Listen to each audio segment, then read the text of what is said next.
Shabbat Shalom. Shalom. Le damos toda la alabanza a Kadosh Baruj Hu que nos permite estar en este momento de Shabbat en la Parashá Bamidbar. Parashá Bamidbar, y estamos comenzando un nuevo Sefer. Salimos, estamos entrando en el nuevo mes, comenzando un nuevo libro, Bamidbar, conocido en todo el mundo como Números, aunque no es su nombre original, pero así lo conocen, Números, por los conteos que hay allí, pero su nombre original comienza con Bamidbar. Eso es para que no olviden. Esta parasha está comprendida en Números, capítulo 1 hasta el 4:20. Ese es el fragmento que deben de leer, que debemos leer todos en casa, que debemos escuchar, leer, escudriñar y masticar. Vamos a dar una bendición para comenzar. Baruch atah Adonai Eloheinu melech haolam, asher bahar banu mikol hamim ben natan lanu torato. Baruch atah Adonai noten haTorah. Bendito es tu Adonai Elohim, nuestro soberano del universo, que nos has escogido entre todas las naciones y nos has entregado su Torah. Bendito eres tu Adonai, donador de la Torah, por los méritos del Melech HaMashiach. Amén.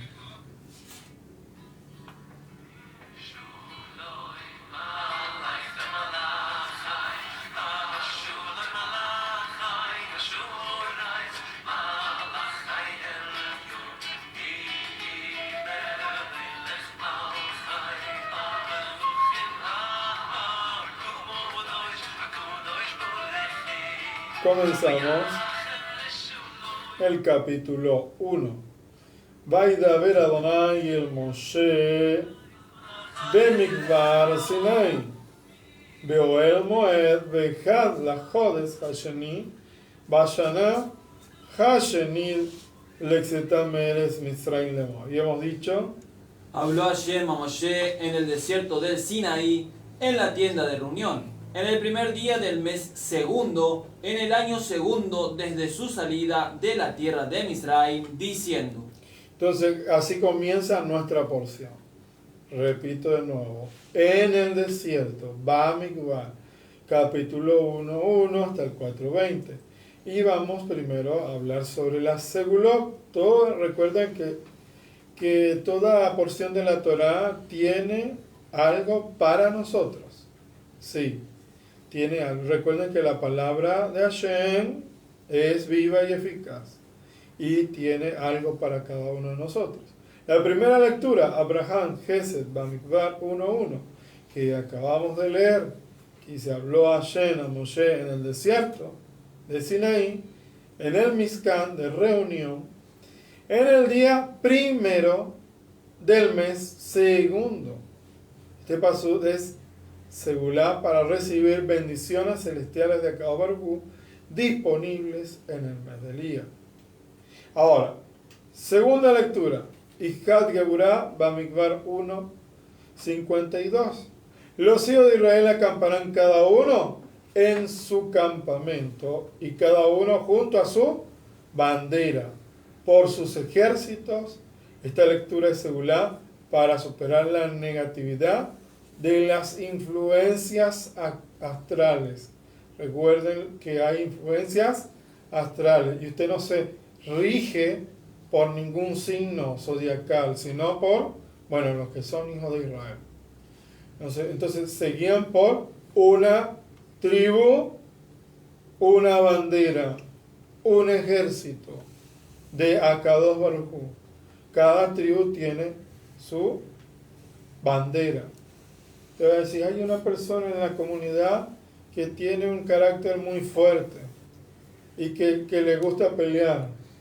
Seguro que es de la tribu de Shimeo. Seguro.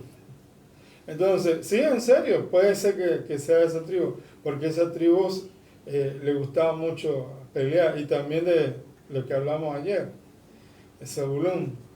Zebulún era experto con armas. Entonces, pero te dice, probablemente de tal tribu es. Pero no es de ningún signo extraño.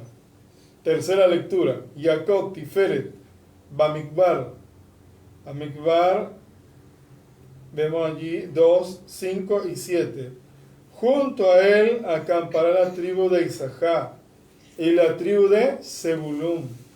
Esta lectura es para estudiar, apta para estudiar la Torah con tranquilidad y abundancia. Cuarta lectura, Moshe, Nexa, Bamidbar 13. Porque mío es todo primogénito desde el día en que yo hice morir a todos los primogénitos en la tierra de Egipto. Apartaré para mí a todos los primogénitos en Israel, así que los hombres, miren esto, así que de los hombres y de los animales míos serán. Yo, Adonai. Esta lectura es segula para protección de Kabarhu y alejar a el Malachamavet de nuestras vidas. Quinta lectura, Aarón, Hod, Bamidbar 3:16. Y Moshe los contó conforme a la palabra de Adonai, como le fue ordenado. Esta lectura es apta para recibir inspiración de Hashem Yitbaraj y la bendición del Todopoderoso complete las obras de nuestras manos. Esa es la famosa bendición, que afirme las obras de nuestras manos. Porque todo lo que se dice tiene que estar fundamentado en la Torah.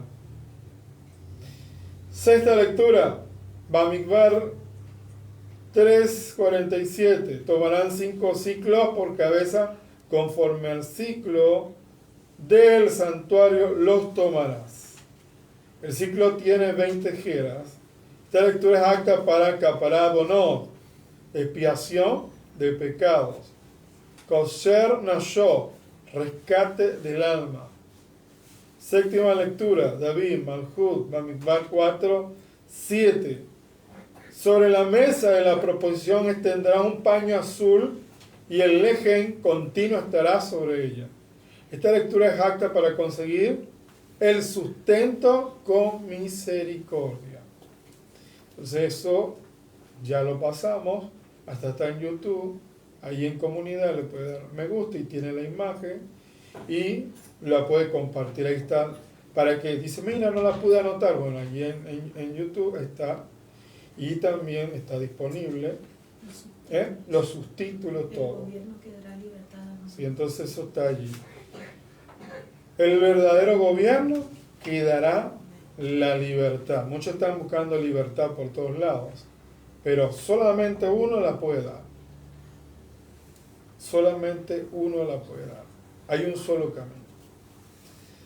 Ahora, Bamidbar 1:2. Dice, hacer, ¿qué dice? Haz un recuento de toda la congregación de Israel, según sus familias y la casa de sus padres, de acuerdo con el número de los nombres de todo varón, según su conteo per cápita. Una vez más nos comenta la parashá sobre la obligación del censo, no solamente del pueblo de Israel, sino de cada tribu, así como cada jefe de familia. El orden, la pertenencia familiar son valores intrínsecos de la Torah. Nos dijo Rashi, siempre que el pueblo se demostró disconforme e idólatra, encontramos desorden dentro del mismo. 40 años andarán por el desierto. Todos los ordenados bajo la bandera de su tribu y dentro de la tribu bajo la pertenencia familiar, con responsables, guardias, jueces para cada 10, 50, 100 y 1000 miembros. Entonces, ¿qué orden el que nos expresa la Torah? ¿La Torah es orden? Sí, es orden, ahí lo vemos. Dice, mira, tiene un jefe, escuché muchas cosas por allí, de personas que dicen, no, sé tu propio líder, no le rindas cuenta a nadie, haz de ti un profeta. Una locura, tú eres el profeta, tú tienes el poder. Casi se llama He-Man, se llama. Sí, porque Eso no es, Israel es un grupo que se ayuda uno al otro y con un orden y que rinden cuenta. Porque si no, imagínate un soldado sin batallón, un soldado sin cuartel, ¿sí? Cada soldado tiene un cuartel, cada soldado tiene su sinagoga, tiene una yeshiva. Imagínate, dice, no, yo soy maestro mío, se va a enredar y se va a meter en un problema. Cada uno tiene su tribu, tiene su bandera, cada uno tiene su familia, y cuando se va a otro batallón se siente extraño porque no es de esa tribu y a veces no entiende. Entonces hay un orden, que nos expresa la Torah. Cada 10 mayores tenían un juez y el mismo subyugado al de 50 y así el de 100 hasta llegar al de 1000 y de ahí la gran asamblea de ancianos. ¿Quién se puede imaginar algo así hoy en día en una ciudad donde la población que el pueblo de Israel tenía en el desierto era de casi 2 millones, 3 millones de miembros? Imagínense que esta comunidad acá donde estamos nosotros, que todo esté bajo control de la Torá, que tenga un jefe que revise cada familia, que cada uno dé cuenta de uno, que estén pendientes, que vigile quién entró. Mira, no sucedería ningún problema. ¿En serio? Imagínense eso. Pónganse a pensar que este sistema de Torá se implante en una comunidad, en una provincia. Mira, una prosperidad terrible. ¿Quién entra? ¿Quién sale? ¿Quién es este? ¿Quién es lo otro? Ese es como en los lugares que son privados, que tienen un orden, y está uno que vigila a cada cuadra. Y dice, mira, entró una persona que no conocemos, no pertenece a esta tribu. ¿Qué usted hace por aquí caminando? Hay una parte acá en Argentina que tiene personas así. Hay comunidades que son así, que ya lo identifican y tienen un orden. Y rápido se mueven cuando sucede algo extraño. Entonces es un orden. Imagínense eso implantado hoy en día. Gran parte de nuestra realidad cotidiana, donde cada vez nos encontramos con más realidades marginadas, drogas, robos, asesinatos, bajo fondo, no ocurrirían si el mundo aceptara la realidad de la Torá, lo que estamos hablando. Si aceptara la Torá, se acabaría la inflación. Sí. Si aceptara la Torá, se acabarían tantos problemas. La democracia, como el menor de los males, se demuestra impotente frente a las grandes fuerzas de intereses que gobiernan la sociedad. La libre economía, que tiene casi todo permitido con tal de vender, que no perdona valores ni permite limitaciones, ha llevado a una realidad de contradicciones insoportables. Nos incentivan el consumo de cosas y efectos negativos, como el cigarrillo, otros placeres, pero nos prohíbe ciertos lugares, ciertas edades, nos coloca en una lucha continua entre el intelecto y el deseo. El gobierno de las masas, ese gobierno de las masas elegibles, cada cierto número de años, se ha hecho irresponsable.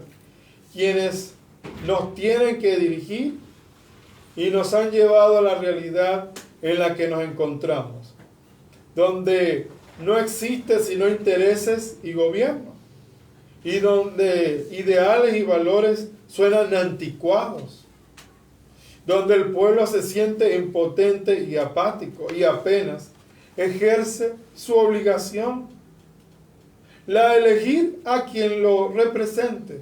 Votan sin saber. Bueno, ¿qué más da? Queremos una cara nueva y ya. La Torá nos enseñó un sistema piramidal, donde el ejemplo personal es la piedra de la base, donde la sabiduría y el conocimiento son los peldaños, donde la experiencia y la edad son la garantía, del juez de 10 llegará al de 50, y este de 100, y de allí llegará al de 1000, y entonces después de esa larga experiencia de responsabilidad, ejemplo, y entrega por el público, con la conciencia y la importancia de sus hechos y la trascendencia, podemos encontrarnos con dirigentes como Moshe Rabbeinu, el profeta Shmuel, el rey David o Rabbi Yehudah Hanasi. Entonces, una casi interminable lista de grandes hombres inteligentes, responsables, conscientes de su obligación, que eso no solamente dijeron a su pueblo, sino que a la cabeza de los mismos los guiaron.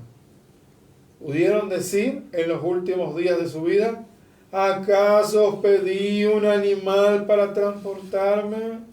Así le dijo Moshe Rabbeinu. Cercanos a Shavuot, nuestra parashá Bamidbar nos recuerda la importancia de la identidad. Ojo con eso. Identidad, pertenencia a tribu y en general a nuestro pueblo. El mensaje de responsabilidad para con nuestra obligación y responsabilidad. ¿Qué nos enseña esta parashá? Obligación y responsabilidad. Cada uno tiene una función en la comunidad, en una tribu.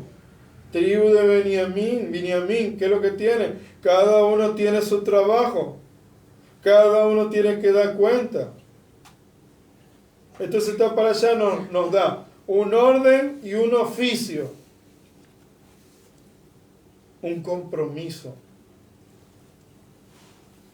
Entonces, seréis un pueblo de Kohanim. Kohanim en su obligación. Levitas en sus puestos. Israel en sus lugares. Todo ordenado. No puede un israelita meterse en el puesto del levita. Y el levita meterse en el puesto del Cohen. No. Ay, pero es que se me dio hoy por ser Cohen. No se puede. Hay gente que es así. Pasa una semana, no saben la Torah y ya son maestros. Hoy se me pintó el ser maestro. Sí, aunque usted se ríe, pero eso se ve por allí. No, a cada persona el Abba lo llamó para un trabajo. El cuerpo del Mashiach tiene cada uno una función. El que se mete en un puesto que no es de él, se mete en un problema. Porque hay gente que se mete en un puesto, o quiere un puesto como Cora, que quería el puesto de Aarón. Imagínense. Y dice, ¿en serio? ¿Acadóbaro te envió para eso? Bueno, vamos a ir a ver si es verdad eso. Y no era cierto. Él no era para ese puesto. Y si tendría ese puesto sería después de la muerte del Cohen. No en ese momento. Entonces es una falta de respeto. Eso se llama envidia. Tenía envidia de él. Y entonces eso trae consecuencias. Entonces cada uno en su puesto. Cada uno en sus lugares ordenados. Ni el Cohen puede denegar su lugar. Él no, mira, te cambio el lugar. No. Ni el Leví puede ocupar su puesto. Orden, orden y más orden. No hay libertad sino para el que se dedica al estudio y al conocimiento. La expresión freedom, tan escuchada por los jóvenes en especial y en general mal entendida por los mismos, no nos permite ser esclavos de las pasiones, sino la libertad verdadera es la de quien gobierna las mismas y las controlas. Entonces, ¿quién las controla? Esa persona es la verdaderamente libre. La que gobierna y controla sus emociones, sus pasiones. ¿Quién es valiente? El que controla sus pasiones. Dijeron nuestros sabios en Pirkei Avot. Eso no se olviden. ¿Quién es valiente? El que controla sus pasiones. ¿No recuerdan lo que dice el Brit Hadashah? Que dice, solo los valientes arrebatan el Malhut Hashamay. Y bueno, en Pirkei Avot habla de los valientes. ¿Quiénes son los valientes? Entonces la gente dice, yo soy valiente. Y dice, otro dice, los violentos. Dice. Y entonces dice, mira, yo soy violento. Yo a todo el mundo le quiero pegar. No, eso no es. Los valientes son aquellos que controlan sus pasiones. Dice, y entonces, ¿quién arrebata el Malhut Hashamay? Los que controlan sus pasiones. No lo que les gusta buscarle pleito a los demás. O les quiere pegar a todo el mundo. Entonces, eso está allí. Entonces ya saben a qué se refiere. ¿Lo tienes por allí? Si se encuentra en Matillahu, Mateo 11:12, dice: el reino de los cielos sufre violencia y los violentos la arrebatan. Dice. ¿Qué violentos? Los valientes. Los valientes. A eso se refiere. Entonces, en el desierto, ¿por qué la Torá fue dada específicamente en el desierto? ¿Alguien sabe? ¿Por qué será que se dio en el desierto? ¿Porque era más bonito allí? ¿Era más hermoso el desierto? Porque así como el desierto es gratis, el desierto es gratis, nadie va a quejarse si usted conduce dentro del desierto y se lleva 2 toneladas de arena. Nadie se va a molestar por eso. Así también la Torah es gratis. Nadie va a impedirte venir, sentarte, estudiar tanta Torah como tengas ganas de estudiar Torah. ¿Por qué la Torah entonces fue dada específicamente en el desierto?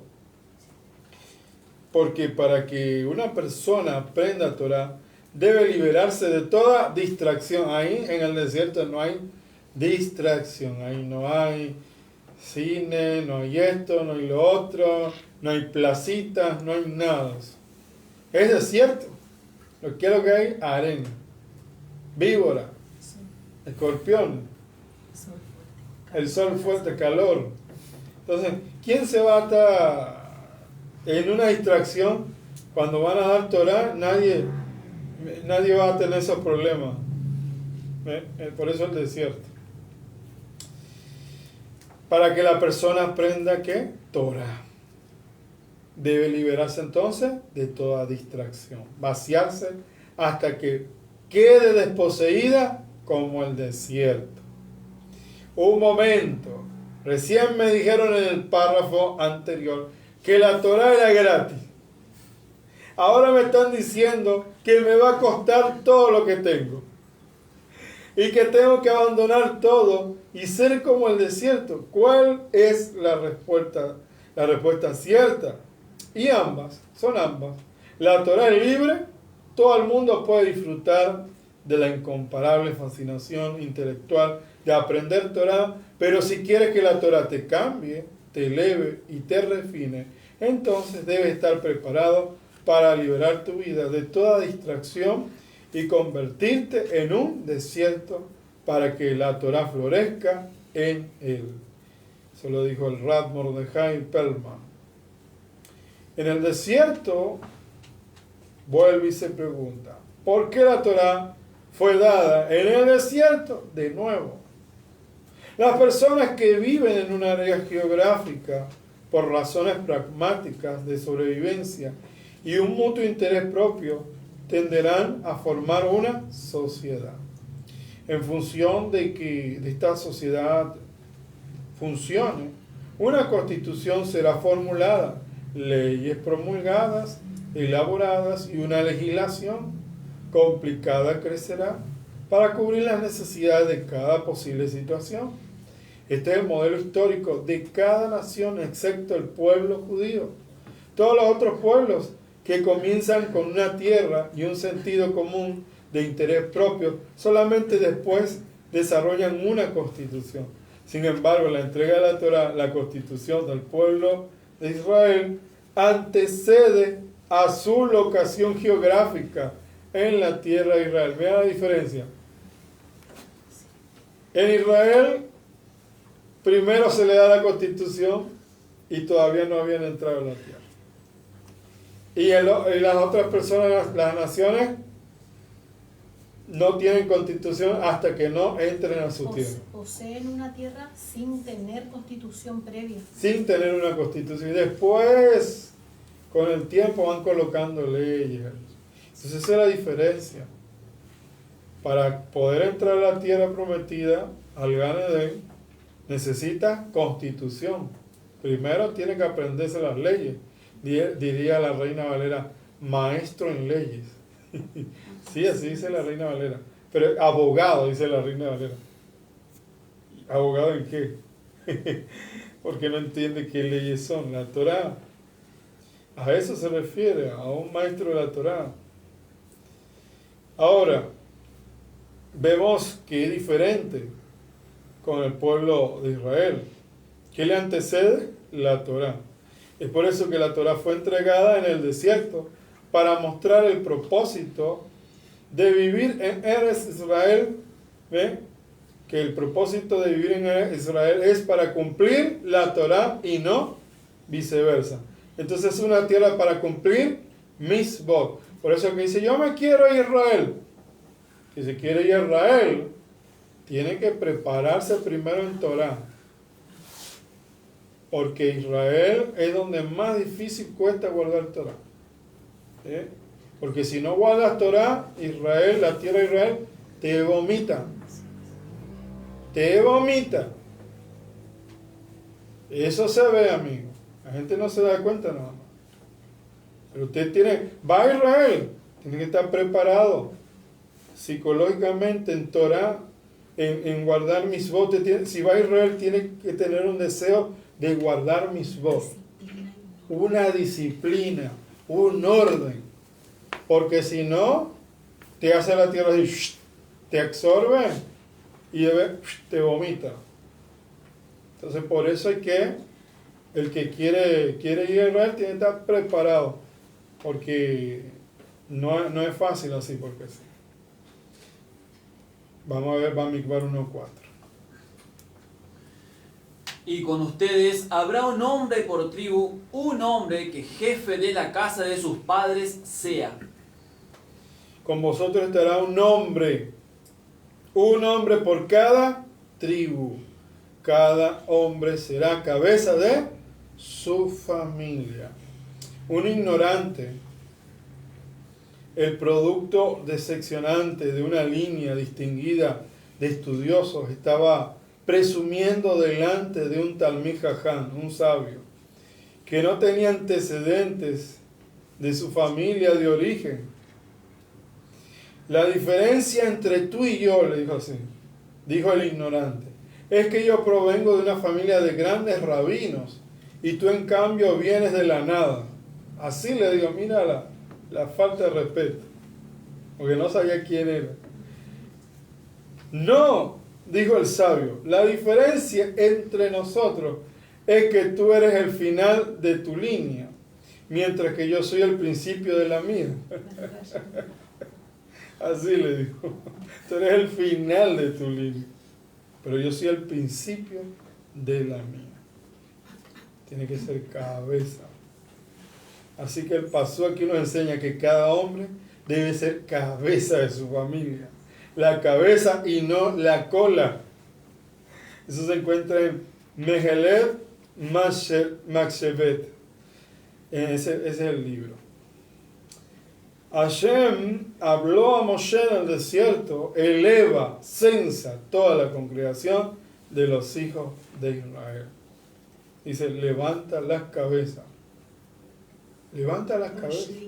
¿Ah? Sí, levanten las cabezas como la Parashá Nazor. Elévalo. Y si no las levanta, ¿qué le pasa a la persona? Uy. Esto es para todos nosotros, para mí, para todos.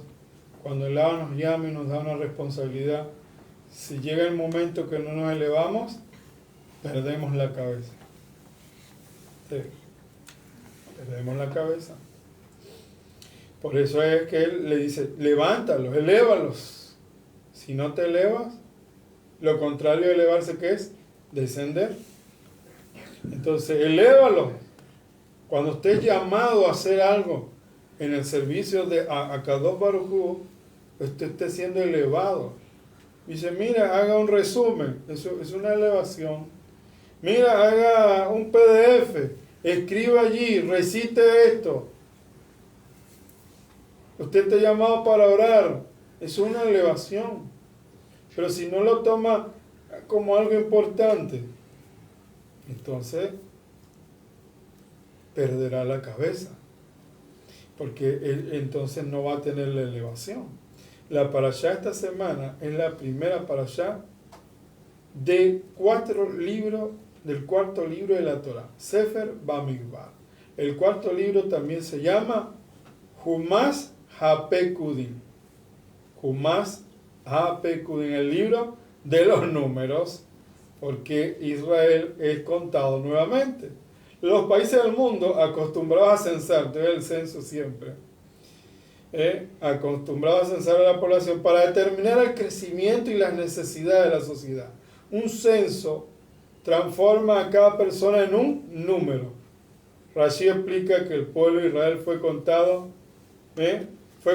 más de una vez, porque eran amados por Akadosh Baruj Hu. Y debido a eso, él los costaba constantemente, debido a que cada vida hebrea es tan valiosa para Akadosh Baruj Hu. La Torah utiliza la palabra eleva para expresar el deseo de Boreolán, que era que cada hijo de Israel se sintiera especial en ese censo. Elevó a cada israelita. Hashem no necesitaba que Moshe fuera a contar el pueblo, pero fuimos contados para que cada hijo de Israel supiera que tenía un propósito determinado en el mundo. Todos tienen un propósito determinado en el mundo. Cumpla su propósito. No haga lo que el otro, yo vi a aquel y se me antojó ser aquel. No. Cumpla su propósito. Eleva, censa a toda la congregación. Cuando el pueblo de Israel se conduce de la manera apropiada, entonces el propósito de cada individuo se puede cumplir. Para el pueblo de Israel en el desierto significa entrar a la tierra de Israel rápidamente. El censo de Akadosh Baruj Hu significa el deseo de ver el pueblo de Israel en un estado más elevado. Sin embargo, si no se comportaban de la manera apropiada como luz para las naciones, cuidando los mandamientos de Akadosh Baruj Hu, esta cuenta podría separarlos uno de los otros para la muerte. De la misma manera, Yosa utilizó el término elevará para describir tanto el perdón del jefe de los coperos como la muerte del jefe de los panaderos. Eso está basado en el Ramban y el Seforno. Ahora, 3.15, Bamidbar 3.15.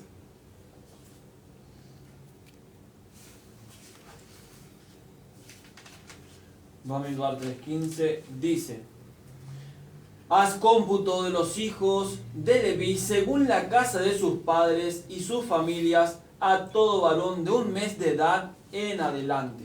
Cuenta a los hijos de Leví, todo varón de un mes de edad en adelante habrás de contar.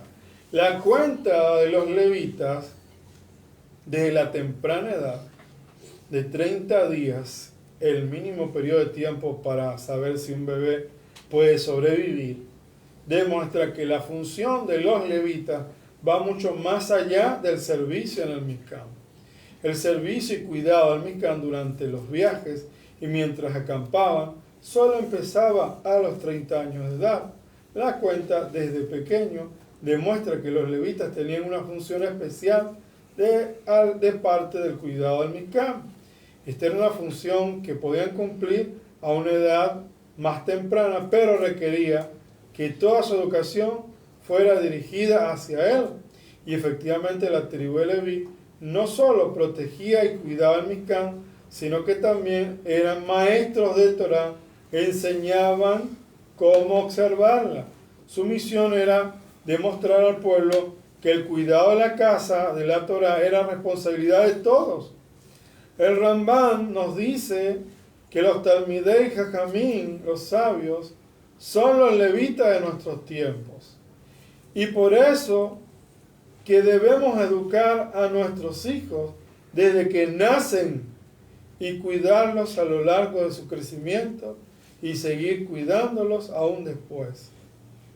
Entonces, es importante el cuidado desde pequeños.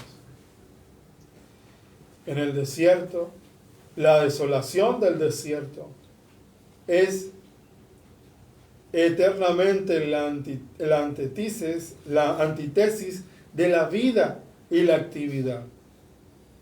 El símbolo de la civilización del flujo y la vitalidad de la vida es la ciudad. La ciudad está compuesta de casas y las casas de piedras. Las palabras de una oración son como piedras, así como cada piedra por sí misma está desprovista de vida, pero al combinarse una piedra con otra, se forma una casa. En medio de la vida y la vitalidad, lo mismo ocurre con las letras de las palabras. Cuando están solas, no irradian luz ni vida. No son más que piedras inertes. Pero cuando se combinan construyendo palabras y oraciones, frases, párrafos, irradian luz del intelecto que le infunde vida al hombre, conduciéndolos y guiándolos. Con la palabra de Hashem se hizo el cielo. Todo el mundo fue creado con una combinación de letras, con el Aleph Bet en el hebreo. Las letras y las palabras se expanden, se dispersan por toda la faz de la tierra. Si a través de ellas logramos reconocer y ver el hilo de Borolán que invade todo el mundo, si son como las cuentas de un collar que revelan el hilo de Hashem que teja el mundo, entonces este ya no es un desierto de desolación, sino una populosa ciudad vibrante de vida y de sentido. Pero si no comprendemos la escritura de la mano de Akadosh Baruj Hu, sino que no hacemos ningún esfuerzo por ensamblar las letras de la existencia en palabras y oraciones, entonces el mundo es un desierto desolado. Es como dos personas que leen en alta voz el mismo libro. Uno lo lee con comprensión y con inteligencia, y el otro vomita las palabras sin sentido. El primer lector enciende la luz de la sabiduría que hay dentro de las palabras y les da vida. Y el segundo lo único que tiene es una colección de piedras muertas. El mundo es un libro. Dichoso del que conoce la manera de leerlo y comprenderlo. 2. Igual que el enamorado tiene una obsesión con su amada, el verdadero estudiante de la Torah está obsesionado con su amada, la Torah. Ella ocupa sus pensamientos todo el tiempo y no hay nada que le importe más que ella. Él debe sentir que únicamente la Torah da sentido a su vida y que por ella está dispuesto a renunciar a todo confort material de este mundo, transformarse en un desierto vacío y sin dueño. Su alma tiene que ser un lienzo sobre el cual la Torah habrá de pintar su paisaje. La Torah nos fue dada en el desierto y para absorberla con profundidad, para que ella pueda regar nuestras almas, debemos tener sed de su agua viva. Por eso dice que tenga sed. Con respecto a lo que dijiste anteriormente, en Juan 6:63 dice, El ruaj es el que da vida, la carne para nada aprovecha. Las palabras que yo os he hablado son ruaj y son vida. Ahí está, ¿ves? Las palabras que el Mashiach había dado son ruaj y son vida. La Torah es ruaj y es vida. Importantísimo, ¿eh? La palabra de Akadosh Baruj Hu como río de agua viva que corre dentro de nuestro interior. Entonces, la Torah nos fue dada en el desierto para absorberla con profundidad y que ella puede regar nuestra alma y debemos tener sed.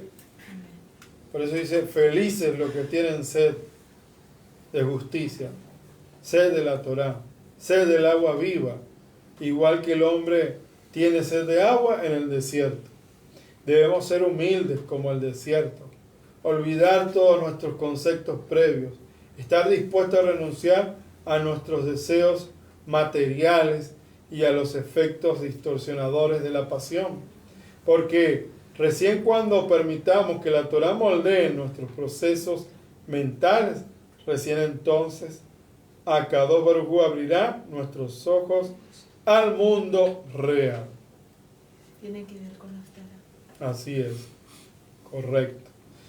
3. Cada año, en la fiesta de Shavuot, el pueblo judío recibe nuevamente la Torah. El Shabbat previo a Shavuot nos preparamos para tal evento. Históricamente hablando, el Shabbat nos fue dado antes que la Torah. Y fue el poder del Shabbat el que nos condujo hacia Sinaí. Pues el Shabbat crea la unidad en el pueblo de Israel. Y la unidad del pueblo es el requisito, el prerequisito para recibir la Torah. Al sentarnos juntos a la mesa del Shabbat, como hermanos, como una gran familia, estamos recreando esa misma unidad que fue necesaria para recibir la Torah en Har Sinai, en el monte Sinaí. Si la unidad que crea el Shabbat es un modo de prepararnos para recibir la Torah, otro modo más es el renunciamiento del Shabbat.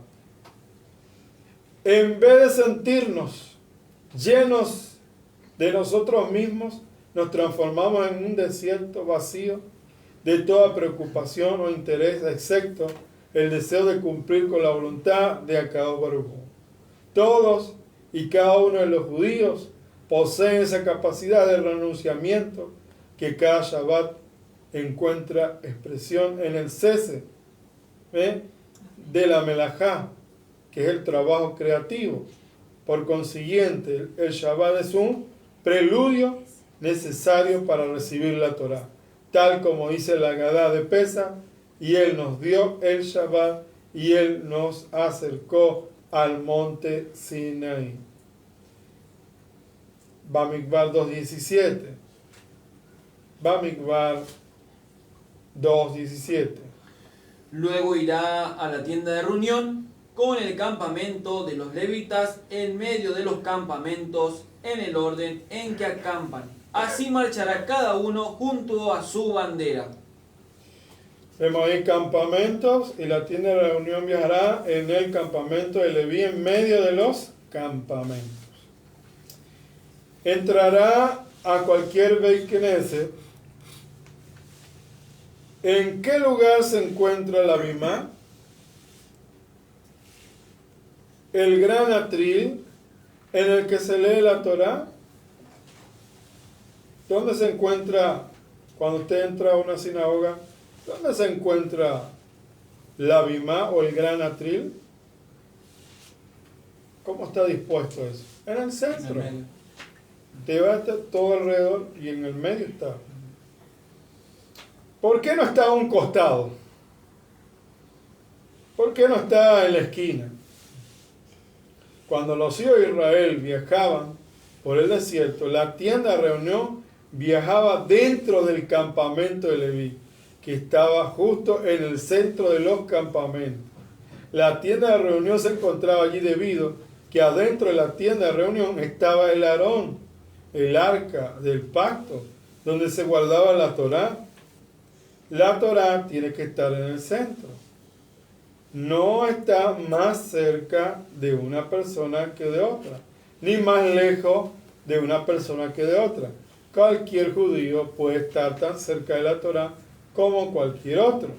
Del mismo modo, el árbol de la vida estaba plantado en el centro del jardín del Edén. La Torá es llamada el árbol de vida. Aquellos que la sostienen, las manijas con las que hacemos se llaman Et Jajaim, el árbol de vida. Las manijas están en el centro de cada uno de los rollos, así como el árbol de la vida estaba en el centro del Gan Edén, y la Torá es el centro de vida de todo judío. Si la mueves a un costado,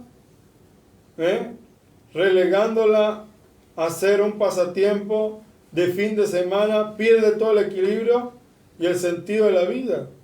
El materialismo enseguida se encarga de llenar el vacío que quedó al dejar a un lado a la Torá. La Torá exige concentración. Debemos concentrarla en el centro de nuestra vida, pues ella es el corazón de nuestra fe. Así como el corazón surge la vida misma, por lo que su sitio se encuentra en el centro del cuerpo, la Torá se encontraba en el centro de los campamentos de Israel. El corazón bombea la sangre a todas las extremidades del cuerpo por igual, sin discriminación, sustentando a todos los miembros. La Torá Hakadosh Akdoshá bombea la fuerza vital de todo el pueblo de Israel, sin discriminación, no importa quiénes sean. Es algo tan hermoso porque cuando la Torá se encuentra en el centro, en el corazón se encuentra en el Ruach, donde están los sentimientos, las emociones, y si la amas, la vas a entender. Como un esposo ama a su esposa, si la ama, la entiende. Así nosotros, si amamos la Torá, luego la vamos a entender. Así es. Entonces, eso lo dijo el Hafez Haim, dijo eso. Él hizo la similitud del corazón con la Torá, que bombea todo. Entonces, ¿por qué entonces ahora la Torá especifica? Ustedes no se dan cuenta cuando comienza la porción y especifica la fecha, el lugar donde Akadosh Baruj Hu habló a Moshe. Dice el mes tal, el día tal.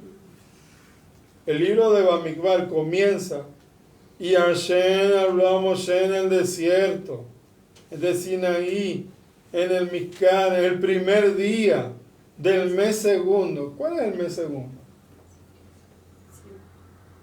¿Cuál es el mes segundo? Allá. ¿Cuál es el mes segundo? Día, correcto. Ese es el mes segundo de acuerdo a el conteo de la Torá. Ese es el anuario, según el conteo del anuario de fiestas. No se olviden. ¿En qué mes estábamos en el conteo de Yomer? En Iyar. Y ahora estamos en Sivan, que es el tercero. Entonces, en el segundo mes, Iyar, el segundo año después de que ellos hubieran salido de la tierra de Misraim, Hashem habló a Moshe cientos de veces y la Torá generalmente no especifica la fecha. ¿Por qué entonces lo hace aquí? La siguiente parábola ilustra el punto. Vamos a hablar una parábola. El señor XY. Ahora, el señor XY, un famoso millonario, conocido por poseer varios rascacielos, vasta cantidad de acciones en firmas importantes, granjas, propiedades en el sur, era incapaz de hallar satisfacción en su vida personal.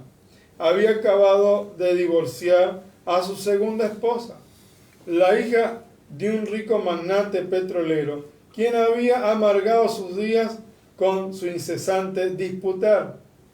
Él había divorciado a su primera esposa varios años antes porque ella le había sido infiel. Raramente hablaba de estos matrimonios y cuando era interrogado por curiosos reporteros, rehusaba a divulgar todo detalle.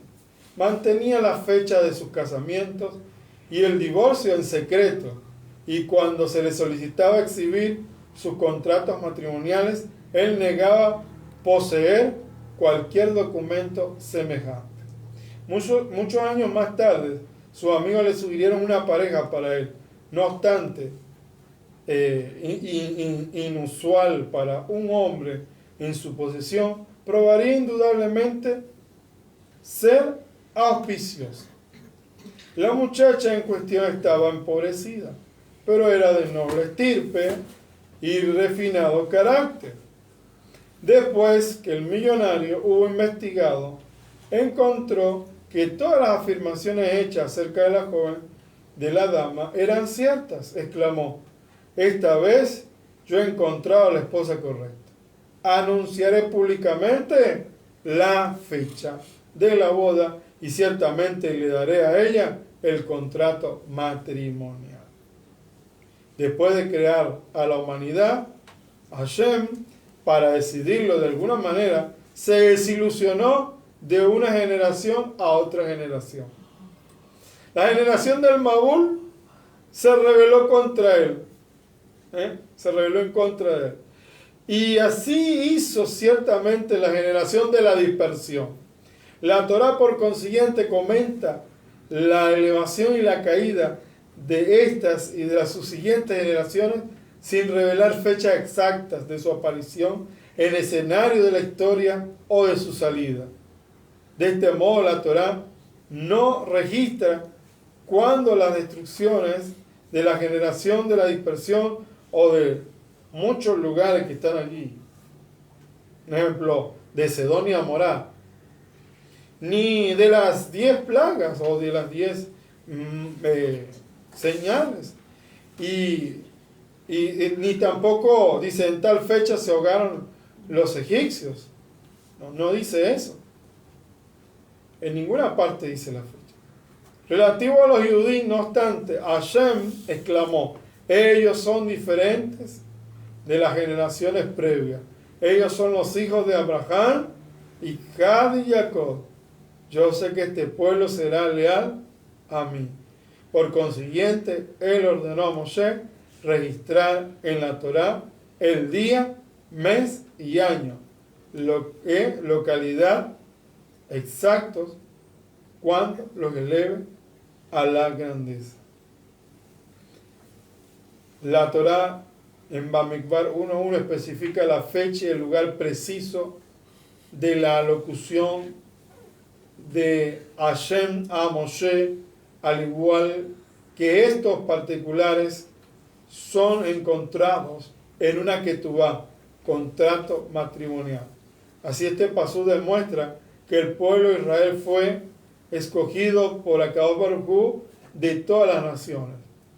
¿Por qué Hashem reveló la Torá en un desierto? La pregunta de nuevo. Las palabras en el desierto de Sinaí indican que Hashem adrede eligió un desierto en el cual entregarnos su Torá. Y hay varias razones por qué él lo hizo. Prefirió un desierto a una tierra habitada. Entre ellas, si la Torá hubiera sido entregada en Eretz Israel, sus habitantes alegarían una relación especial con la Torá.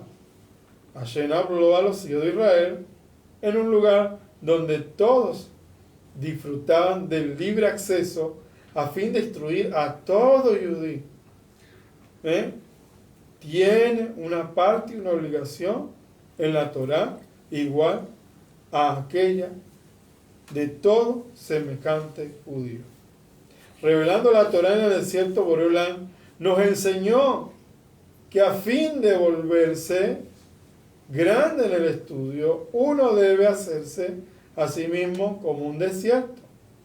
Eso es Hefker, sin sueño.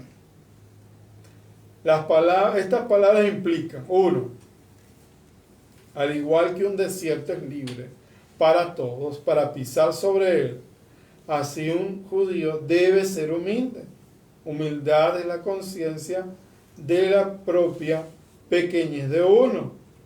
Es una virtud necesaria para tener éxito en el estudio de la Torá, para una vida feliz en este mundo. 2.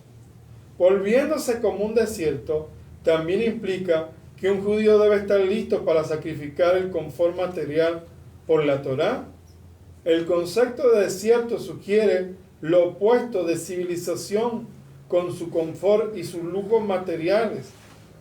Un judío puede tener la esperanza de progreso en el estudio de la Torá y el cumplimiento de Mitzvot solo si él está preparado para hacer sacrificios en cuestiones mundanas. 3. Una característica adicional del desierto es su vaciedad. El intelecto de un judío debe ser como el desierto, libre de elementos extraños, antes de que pensamientos, de pensamientos de la Torah puedan enraizarse en él. Tiene que estar libre, es como cuando van a sembrar. Tiene que limpiar el terreno. No tiene que haber nada allí. Ningún argumento del pasado, tampoco ni una filosofía, nada. Porque hay personas que entran a la Torá y vienen cargados con cosas que no son ciertas, que tienen que ser desarraigadas, sacadas, para poder florecer, como pasó en Shavuot. Los Bene Israel son contados una cuarta vez. El primero del mes de Elías, 2449, el segundo año en el desierto. Hashem ordenó a Moshe, cuenta los varones israelitas entre las edades de 20 y 60 años. Solo israelitas de nacimiento fueron contados. No los Jerez Rak.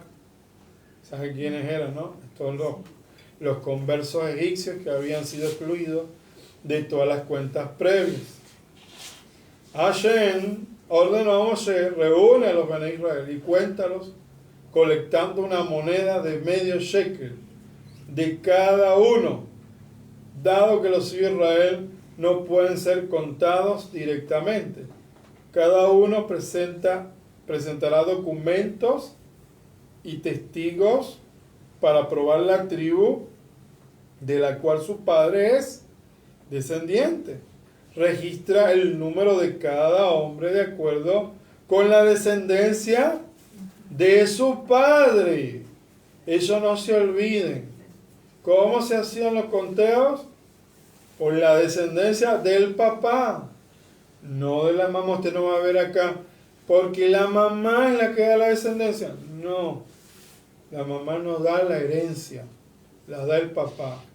Y el papá es el que determina el sexo de si es niño o niño. Y ese es el error que tienen muchas personas por lugares y países raros, en donde maltratan a una mujer y dicen, ¿por qué me diste una niña? Y el culpable es el hombre.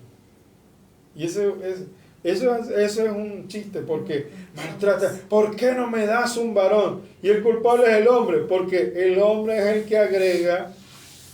Si el hombre pone allí, coloca su cera X, sale una niña. Y si el hombre coloca una cera Y, sale un varón. La mujer siempre es X. La mujer es XX. Entonces, ¿quién tiene la culpa? El varón. Dice, yo no tengo la culpa. La tiene el varón. Entonces, por eso es que se llama al varón y no a la mujer. El varón también tiene, el varón es la cabeza del hogar. Eso lo dice hasta lo dice Rash Shaul. Dice, la cabeza del Mashiach es Akadosh Baruj Hu. El Mashiach es la cabeza de todo varón. Y el varón es la cabeza de su mujer. Entonces, por eso tenía que estar ahí y salir el varón. Entonces, hay que tener mucho cuidado porque muchas personas dicen, ya se inventan otras cosas. Eso tiene que quedar, dice, en la Torá, en la Parashá, Bamikvar, allí aparece que quiénes son los que tenían que ser representantes de la casa. ¿La descendencia de quién? De sus padres. Y ahí se calcula el número total de varones de cada tribu. Después de ellos se calculaba el total de Bené Israel. Después. Esta fue la cuarta vez que fueron contados. Inicialmente la Torá registra que los miembros de la familia de Jacob que viajaban en Egipto fueron 70. Eso es lo primero que registra. La segunda consigna, 600.000 hombres abandonaron Egipto. Estas cifras indican que el pueblo de Israel se multiplicó milagrosamente mientras estaban en Misraim debido a la especial providencia de Hashem. La pequeña familia de Jacob, a pesar de los planes de los enemigos para exterminarla, maravillosamente se convirtió en una nación, incluyendo millones de almas.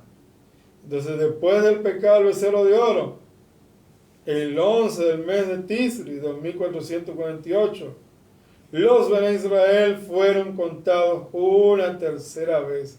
Aquel censo fue tomado como una señal de amor e interés de Hashem por los hijos de Israel, incluso después de su pecado. Ahora, el cuarto, en el primero del mes de Elías, 2449, casi 7 meses después del más reciente censo, el pueblo fue contado otra vez. Hashem ordenó este censo por varias razones, entre ellas el propósito principal, de esa cuenta era asegurarse de la prosapia de cada individuo y de ese modo determinar su tribu. 2. Hashem ordenó que los hijos de Israel fueran contados en este primero del Iyar por su entrada a Eretz Israel. Estaba fijada para tener un lugar en 20 días. La estadía de 40 años en el desierto fue decretada solamente después cuando el pueblo demandó espías. Esta inspección determinaría quién calificaba para servir en el ejército que conquistaría Eretz Israel. Por eso estaban buscando de 20. ¿Por qué no de 18? Como hacen en Latinoamérica. En Latinoamérica es diferente. Buscan a los jóvenes. Yo entré al servicio militar a los 18. Y la Torá no dice que a los 18. Una persona de 18 años, según la Torá y los sabios, no está capacitado ni está formado completamente para pelear. Bueno, eso es lo que determinan los sabios. ¿Y qué es lo que hace? El cuerpo no tiene, a los 20 años ya tiene todo completo lo que necesita. Por eso es que, bueno, si usted no sabía, en medicina, la edad pediátrica es hasta los 19, 20 años. Si usted no sabía. Sí. Sí. Bueno, en medicina, la edad pediátrica es hasta los 20 años. Claro, no es que vas a tratar al muchacho de 20 años como un niñito. Pero, bueno, eso se hacía antiguamente, cuando yo tenía un profesor de pediatría, él me contó que hasta los 20 años se hacía el control. Pero después, ¿qué hicieron? Separaron todo. Pero eso era lo de antes. Parece que por lo visto seguían la Torá. Ya después de los 20 años, la persona puede ir a la guerra. Pero la edad para casarse es a los 18 en Israel. Porque ya sabemos, está moralmente preparado. Claro, a los 18 ya está moralmente preparado. Pero a los 20 está capacitado para ir a la guerra. Pero al revés hacen acá en Latinoamérica. A los 18 los mandan de una vez y no tienen hijos. En cambio, el soldado de Israel, sí tiene hijos, tiene familia, tiene que dejar descendencia. Y el requisito en Latinoamérica es que entre soltero y sin hijos. Pero la Torah no dice eso. Se casa a los 18 y le da tiempo de dejar descendencia y a los 20 va a guerrear. Porque ya tuvo su luna de miel, tuvo un año, dejó su descendencia, dejó todo en orden y a guerrear. Bueno, así es en Israel. Y así es la Torah. Pero, lamentándolo mucho, todo cambió. Ahora, hasta las mujeres van a la guerra y no deberían ir a la guerra. Porque la Torah dice acá, los hombres de 20 años hasta los 60. Solamente ellos. Pero esto no se está cumpliendo en Israel. No están cumpliendo la Torah. En este texto no están haciendo, vénganse, no es así. Pero bueno, todo tiene su tiempo. Ahora, a pesar de que hay muchas otras razones para este censo, una particular explica profundamente, porque Hashem ordenó contar a los Bnei Israel ahora, a pesar de que ellos habían sido contados solo unos pocos meses antes. A la noche un hombre de negocio regresó a casa exhausto. Había sido un día muy agitado. Llamadas telefónicas, órdenes, embarques. Él deseaba solamente tener una buena cena y caer en la cama. No obstante, primero tomó tiempo para atender algo y a pesar del tiempo consumido y la concentración requerida, no obstante, le daba mucho placer. Sacando fuera de su billetera los cheques y billetes que había recaudado durante todo el día, pacientemente los contaba varias veces.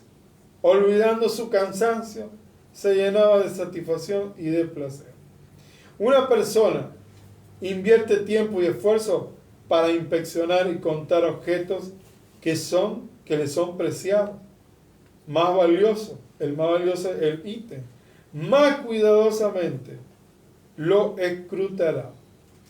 El Todopoderoso frecuentemente cuenta a aquel Israel, demostrando que sus ojos, cada hijo de Israel individualmente es importante. Por lo tanto, la Torá hace todo lo posible para detallar el número del pueblo de Israel. En la Parashá Bamidbar solo hay 4 diferentes listados del número de los Bnei Israel. Hashem dice, toda vez que la suma total de Bnei Israel es mencionada, yo soy feliz, porque ella representa el número de soldados de mi ejército, que cumplen mi voluntad en este mundo. ¿Con quién cuento para la guerra? ¿Con quién cuento? Él puede hacerlo todo, pero por culpa del ser humano, cedimos terreno al enemigo. Acá uno tiene enemigos. ¿Quién tiene enemigos? Nosotros los seres humanos. ¿Ah? Le abrimos la puerta. Entonces dice, bueno, ¿quieren guerrear? ¿Con quién cuento para guerrear? Porque ustedes se metieron en este problema. Yo les voy a ayudar, pero necesito saber con quién cuento. ¿Con quién en realidad cuento? Porque hay unos que se echaban para atrás. Dice, a su casa, le digo. A su casa. En esta vida, muchas personas escucho que dicen, les prometo a mis hijos que mientras viva yo acabaré la guerra y no irán al ejército. Mientras no venga el Melech HaMashiach, estamos en guerra espiritual y física. Esta tierra es así. Las vacaciones es Olana va. Le falta leer eso. Mientras tengamos esta tierra es luchas y luchas y luchas. El pasillo del Olana va está lleno de muchas luchas. Y es estrechito. Cuando va llegando, más estrecho es. Entonces acá vemos el número de soldados que cumplen la voluntad de Akadosh Baruj Hu. El campamento de la Bnei Israel. Akadosh Baruj Hu ordenó que las tribus acamparan en las 4 principales direcciones a fin de simbolizar que los méritos de Kelat Israel sustentan al mundo entero. En el este, vamos a ver quién estaba en el este. Judá estaba en el este. Hashem dijo a Judá: la tribu de la cual son los monarcas judíos descenderán y acamparán en el este. Esta es la dirección del sol naciente. Y la monarquía judía es calificada una luz.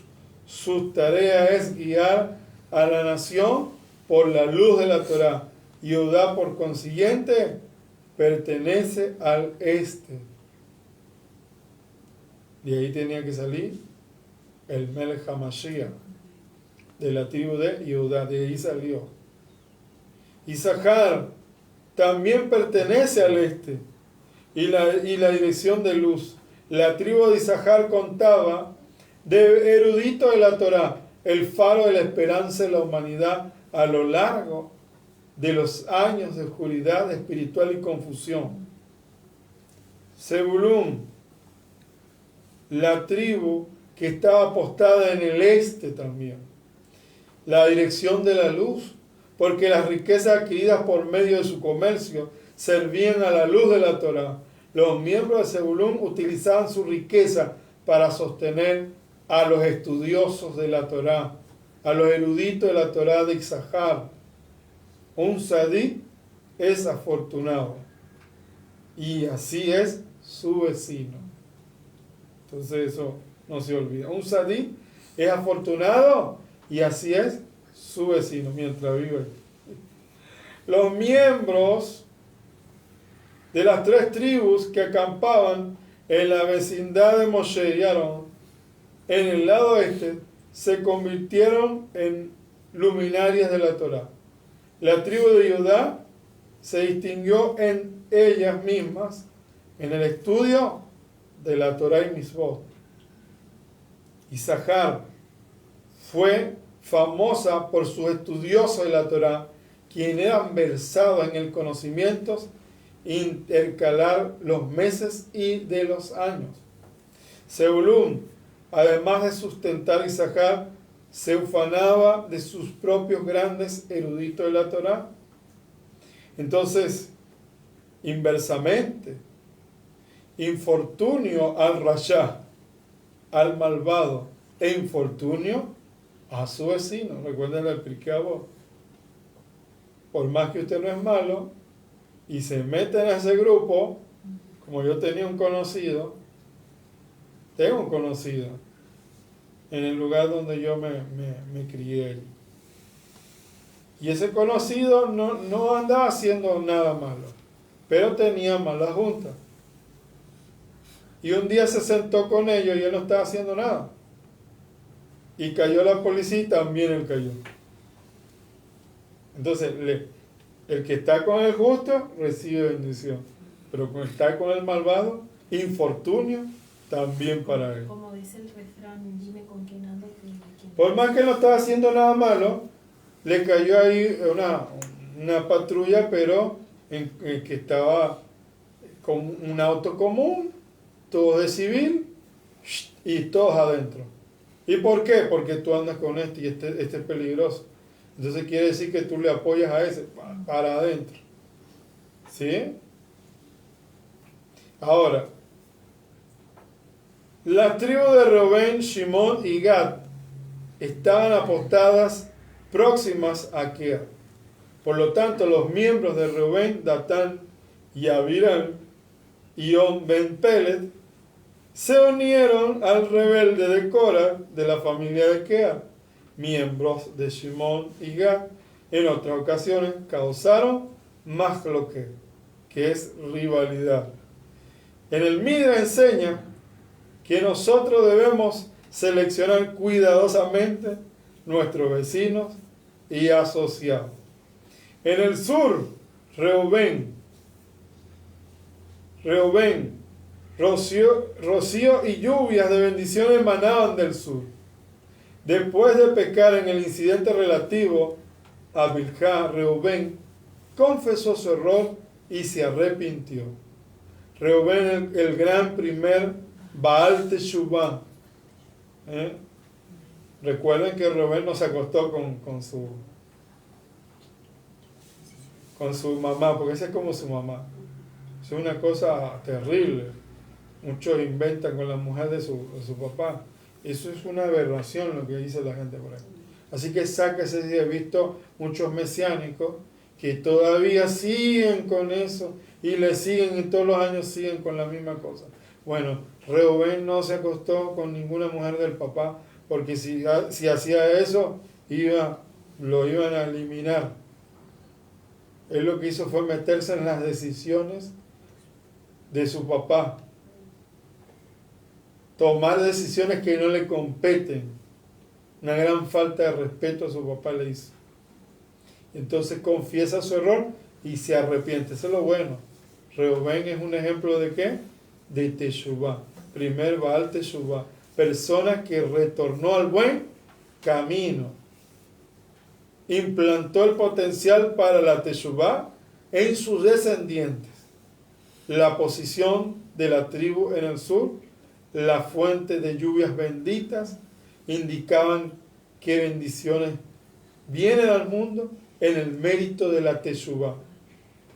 Gad estaba situado junto a Reubén, porque la tribu de Gad, cuyos miembros eran guerreros, tenían el poder espiritual para evocar el resplandor de Hashem de fuerza sobre Kelal Israel.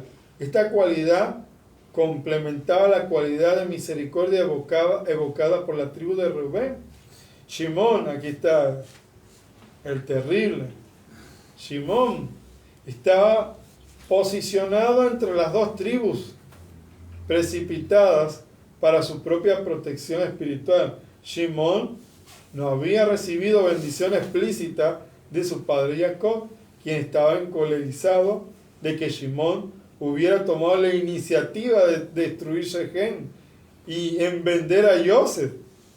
Moshe también escogió no conferir sobre esa tribu una bendición separada, porque él estaba encolerizado de que sus miembros hubieran participado en el pecado de Shintim. A causa de que Shimón estaba privado de bendiciones, Hashem apostó a su tribu, donde se beneficiaría de los poderes espirituales de sus vecinos, los cuales provocaban la misericordia y la fuerza de lo alto. Recuerden de quién era esa tribu, uno de los talmidim de Yeshua, Kefa, Shimón Kefa. Era esa tribu. ¿Y cómo era Kefa? ¿Cuántos son? ¿Quiénes son? Ya tenía una espada así, ya.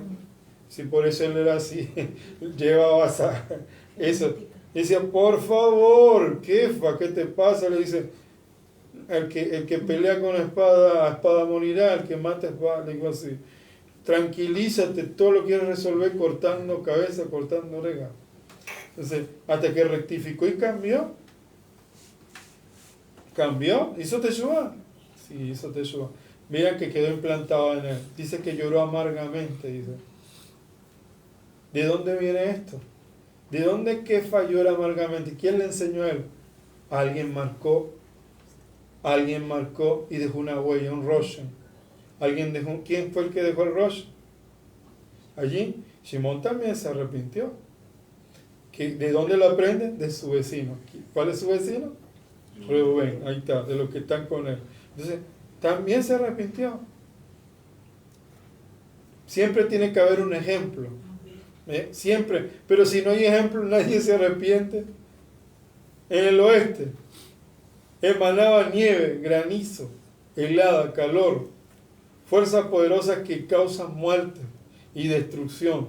Hashem ordenó en esta dirección fuera ocupada por la descendencia de Rachel, cuyo poder espiritual es suficiente para derrotar las fuerzas del mal. Efraín, Binyamin y Menashe. Estos siempre están juntos. En el oeste, Efraín, Binyamin y Menashe. Todos poseían la fuerza especial para conquistar su Yeser Hará, instinto malo. Consecuentemente, ellos desviaban mal los decretos que amenazaban a aquel Israel. Más aún, la Shekinah descansa en el oeste.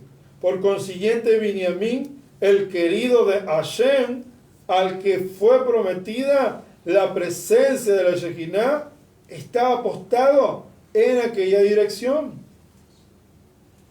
Es tremendo, ¿no? En el norte,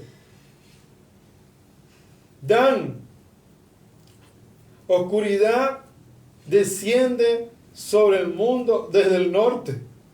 Dan fue situado aquí para simbolizar que su tribu causó una oscuridad espiritual cuando el rey Jeroboam erigió uno de los becerros en su territorio. Primera de Melachim 12, para que lean en su casa. Miembros de la tribu de Dan también adoraron la imagen de Mijá en los días de jueces. Hashem ubicó a Dan en el norte, desde donde el daño llega al mundo, para amonestar a la tribu para que abandone sus costumbres erróneas y escoger el camino de la vida en su lugar. Asher. Hashem ubicó a Asher junto a Dan con la esperanza de que su luz se derramara sobre el campo oscuro de Dan. La porción de Asher estaba bendecida con olivas, cuyo aceite era usado para la menorá, para el candelabro, un símbolo de sabiduría que esta tribu poseía.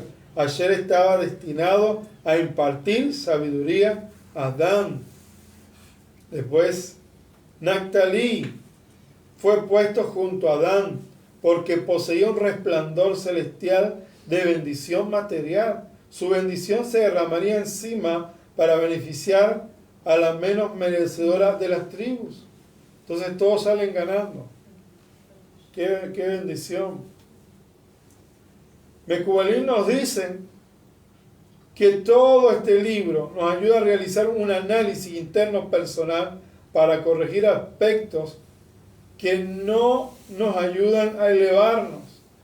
Recordemos que cada uno de los libros de la Torá están conectados con las conciencias del árbol de vida. Recuerden que hay un árbol de vida, no se olviden. Bereshit te conecta con Keter. Shemot conectado con Jokmah, a la sabiduría. Vaikra conectado con Binah. Bamidbar está vinculado a Seirampín. Ustedes saben quién es Seirampín, que contiene las 6 sefirot emocionales que están relacionadas al carácter, a la personalidad del ser humano.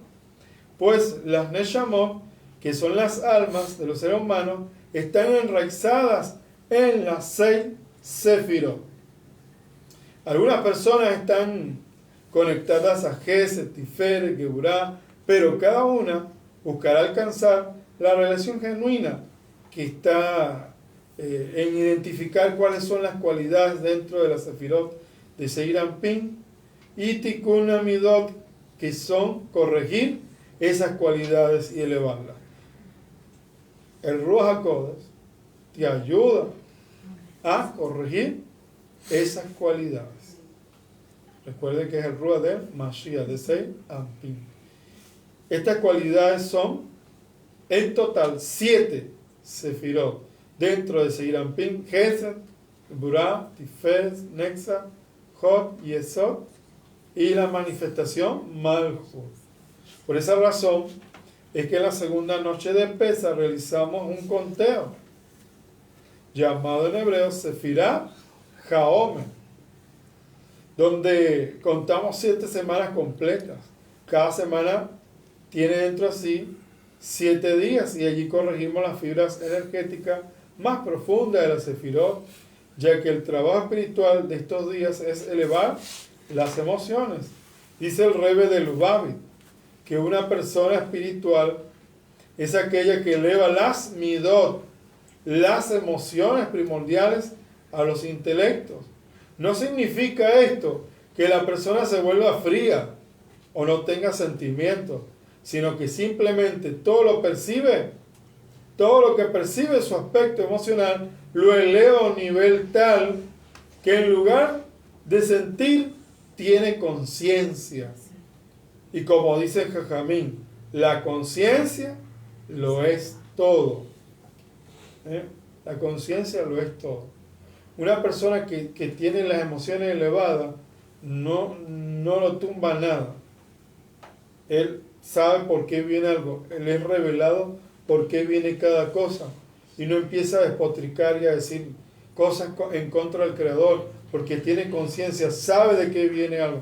Porque hay gente que dice, ¿por qué a mí? ¿Por qué a mí? Esa persona no tiene conciencia. No elevó su conciencia. El que tiene conciencia sabe por qué pasó eso. Sé la causa, no la consecuencia. Claro. Sé la causa y no la consecuencia.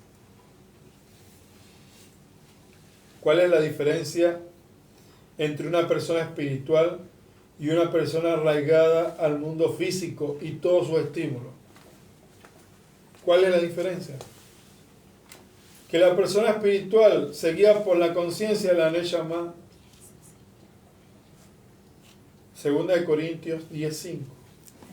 Eso significa que la persona espiritual siempre piensa antes de hacer algo. ¿Lo tienes por allí? Dice, 2 Corintios 10:5 dice, derribando argumentos y toda altivez que se levanta en contra del conocimiento de Elohim, llevándolo cautivo todo pensamiento a la obediencia del Mashiach. ¿Sabe esto? La persona con conciencia, la persona espiritual que se guía por la conciencia de la Neshama, también habla el rabino Jacob, que es llamado Santiago. Dice él que sé tardo para grande. Y el primero que seas, que pienses, que utilices la Neshama. Y después, tardo para responder. La Neshama es por lo que nos diferenciamos de los animales, el razonamiento. ¿Lo tienes allí? Sí, así es, el intelecto. Correcto. Dice en Santiago 1:19, por esto, mis amados hermanos, todo hombre sea pronto para oír, tardo para hablar, tardo para irarse. Entonces, vean, repítelo.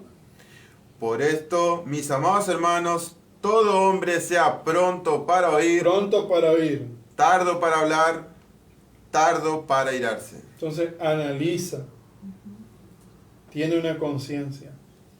Destruyendo especulaciones y todo razonamiento altivo que se levanta en contra del conocimiento de lo bien. Poniendo todo pensamiento, ahí está, toda emoción, todo pensamiento extraño en cautiverio a la obediencia al Mashiach. Ahí se acabó. Y de aquí, ¿quién manda? Porque la gente dice, yo le acepté al Adón. O, se va a escuchar eso. Tú le aceptas como tu Señor, le dicen así. Como tu Adón, como tu Señor. Y se supone que si es tu Señor y tu Adón, quiere decir que ya tú no tienes emociones, que tú elevaste tus emociones.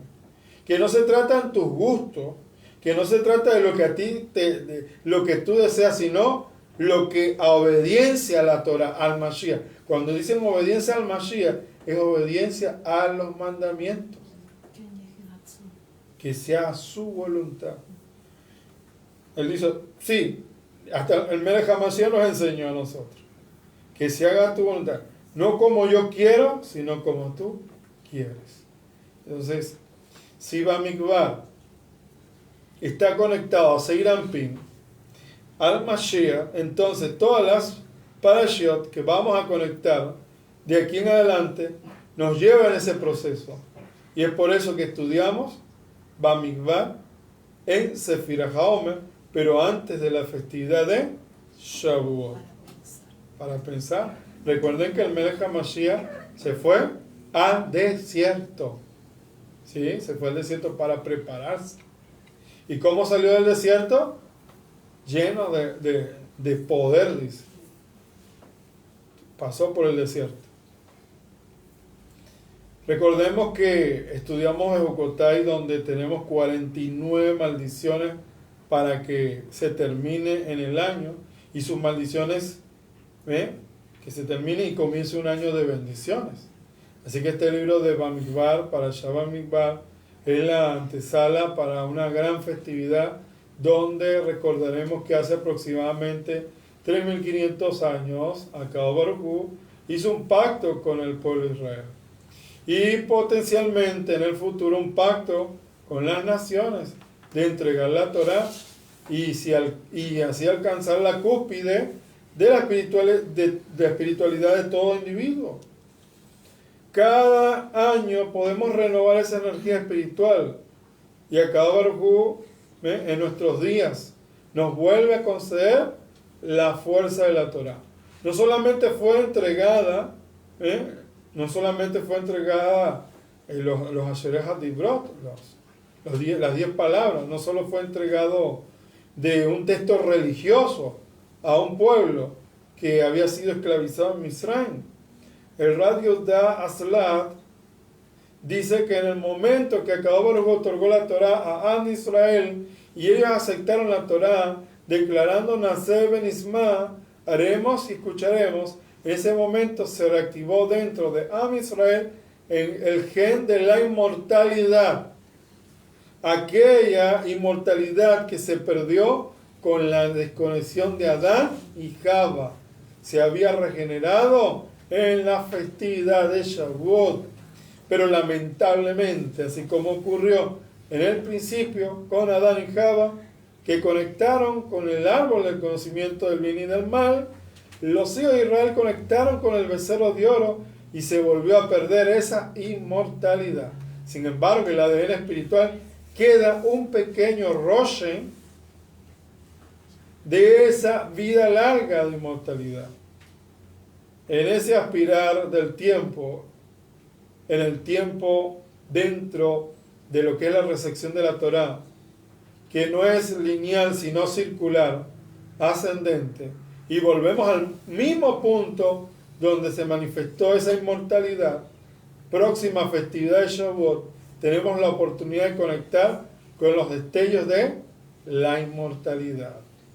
Muchos sabios que creen en Yeshua han dicho que cuando se presentan las halot, la ofrenda, representarían al pueblo de Israel y a los gentiles que están entre la dispersión, que han sido unidos como un solo hombre nuevo en el Mesías, las ramas originales y las ramas silvestres. El evento de Shavuot en Jerusalén, citado en Hechos 2, en la festividad de Shavuot, señala justamente lo que hemos dicho al principio. Señala la entrega del pacto renovado en el Mashiach, escribiendo a Akadosh Baruj Hu sus leyes en los corazones, y es que neguen al evento de Har Sinai, fuego, humo y viento. Shemot 19, 16, 17 lo van a comparar con Hechos 2, 1 al 3, que hubo viento, fuego, nubes, sonido desde el cielo, y ambos eventos sucedieron el mismo día. Eso es tarea para casa.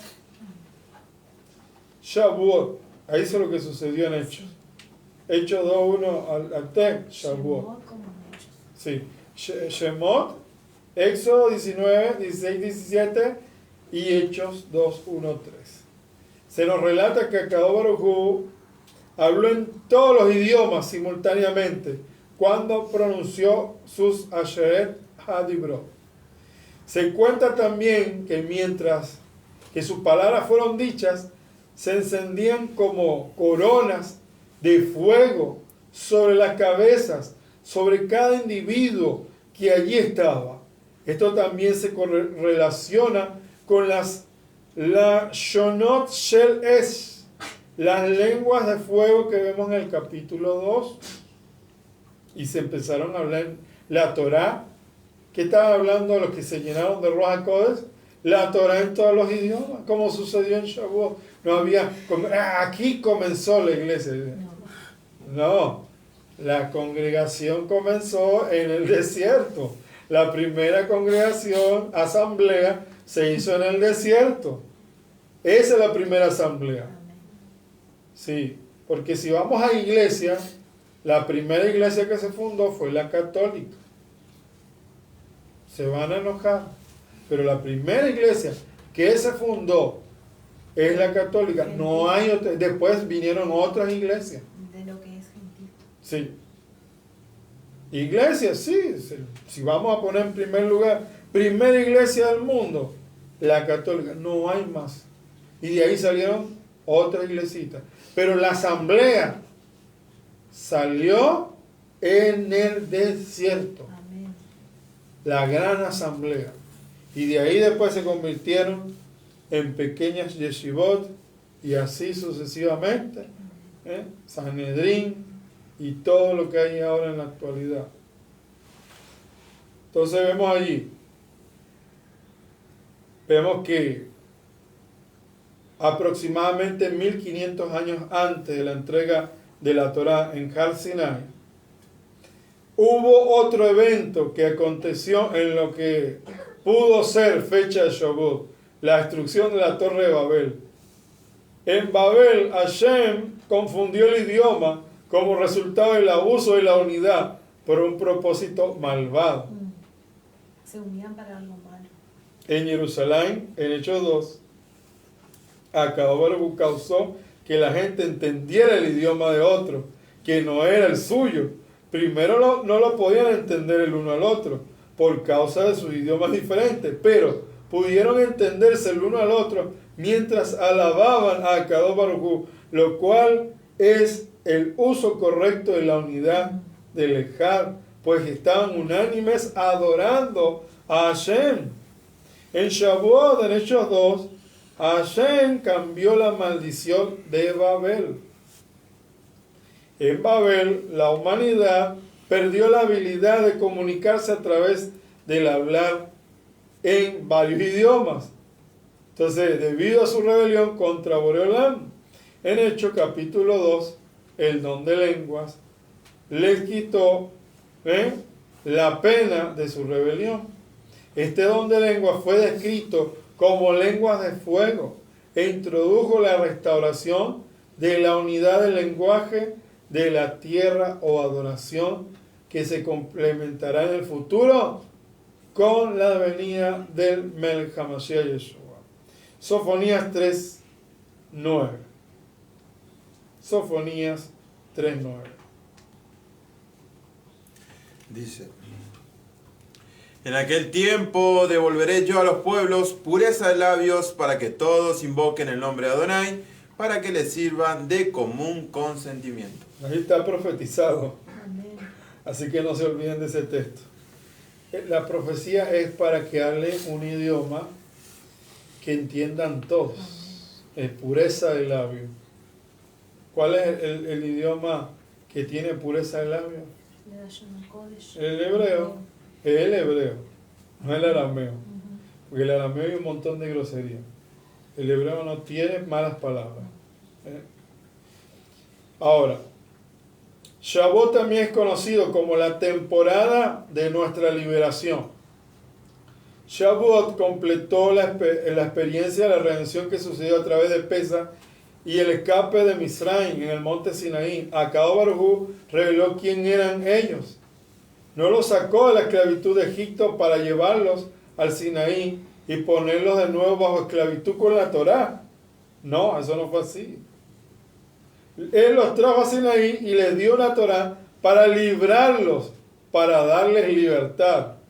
El éxodo de Egipto los guiaba a Sinaí para recibir una revelación de Hashem Yisbaraj en Baikra 23, 1:44. 1 al 44.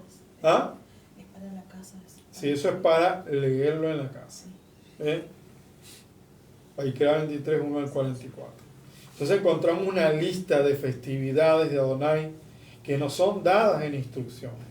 Se encuentra la festividad de Shavuot, en el Pasuquín 15 al 22, en Shemot 23, 14, 19. Vemos que Shavuot está mencionada otra vez se puede ver el texto en hebreo que la fiesta de Shavuot es llamada Moed, un tiempo citado, pero también es una fiesta Hat, Hat en hebreo quiere decir festividad. 3 veces al año todos los varones subían a Jerusalén para celebrar delante de Hashem.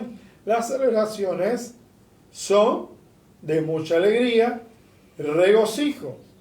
Los 3 peregrinajes mandados por Hashem son Pesach, Shavuot y Sukkot. Si uno podría entender la festividad de Shavuot adentro de un contexto histórico y bíblico, uno podrá entender por qué tanta gente se había juntado en Jerusalén en el relato de Hechos 2, y ellos han hecho el peregrinaje a Jerusalén para celebrar la fiesta de Shavuot, porque Adonai lo ordenó, por eso es que estaban allí. Un día en el futuro, Akadosh Baruj Hu terminará su obra de escribir la Torah sobre nuestros corazones a través de su Mashiach, Yeshua. Amén, Ken Yehi Ratzon. Le damos toda la vaca a Baruj Hu, que nos dio la fuerza y que nos permitió llegar a este momento. Vamos a dar Torah. Baruch atah Adonai Eloheinu melech haolam, asher natan lanu et toratot, Torah emet v'chayei olam natan betojeno, Baruch atah Adonai noten haTorah. Bendito eres tu Adonai Elohim nuestro, soberano del universo, que nos has entregado su Torah, una Torah de la verdad, y has implantado en nuestro interior la vida eterna. Bendito eres tu Adonai, donador de la Torah, por los méritos del Melech HaMashiach. Amén. Shabbat Shalom.